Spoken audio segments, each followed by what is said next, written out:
దైవానుగ్రహంతో అందరూ బాగున్నారని ఆశిస్తూ మనస్ఫూర్తిగా కోరుకుంటూ వరలక్ష్మి వ్రతం వచ్చేస్తుంది కదా.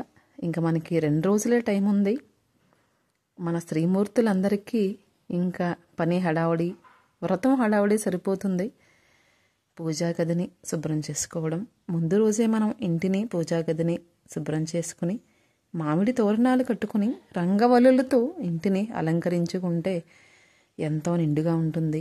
ఆ వరాలు ఇచ్చే వరలక్ష్మీదేవిని అందరూ మనస్ఫూర్తిగా భక్తి శ్రద్ధలతో వ్రతాన్ని ఆచరించాలని మనస్ఫూర్తిగా కోరుకుంటూ, మీకు ఏది కుదిరితే అది 3 రకాలైన, 5 రకాలైన, 9 రకాలైన, 11 రకాలైన నైవేద్యాలను తయారు చేసుకొని అమ్మవారికి నైవేద్యం ప్రసాదంగా ఉంచి వ్రత కథను విధానాన్ని చదువుకుని తోరాన్ని చేతికి ముడివేసుకుని వ్రత అక్షింతలు కథ విని అక్షింతలు వేసుకుని మనస్ఫూర్తిగా వరలక్ష్మి పూజని చేసుకుంటారని భావిస్తున్నానండి. ఆ వరాలిచ్చే వరలక్ష్మి తల్లి మనల్ని, మన కుటుంబాన్ని లోక కళ్యాణం కోసం అందరినీ పచ్చగా ఉంచాలని, ఏ విపత్తులు లేకుండా అందరం సంతోషంగా ఉండాలని కోరుకుంటూ అందరూ శ్రీమూర్తులు అందరం ఈ వ్రతాన్ని మనస్ఫూర్తిగా ఆచరించుకుందాం.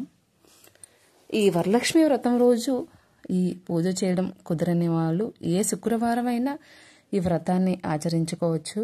అలాగే మీకు ఏ వారం కుదిరితే ఆ వారం ఈ వరలక్ష్మి అమ్మవారిని ఆరాధించండి. ఈ శ్రావణ మాసంలో ఆ వరాలిచ్చే తల్లిని మాత్రం ఆరాధించడం అస్సలు మర్చిపోకండి. ఆ అమ్మవారిని ఎంత ఆరాధిస్తే మనకు అంత ప్రశాంతత, వరాలని ఒసిగే ఆ అమ్మవారిని మనస్ఫూర్తిగా పూజించుకుందాం.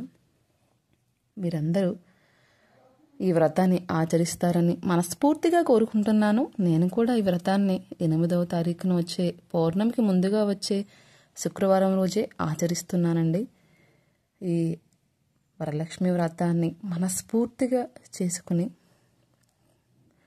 మనం అందరం ఎంతో సంతోషంగా ఆనందంగా ఉండాలని కోరుకుంటూ, అన్నీ మీరు కోరిన కోరికలు ఆ వరాలిచ్చే తల్లి మనస్ఫూర్తిగా మీకు ఇవ్వాలని ఆశిస్తున్నాను.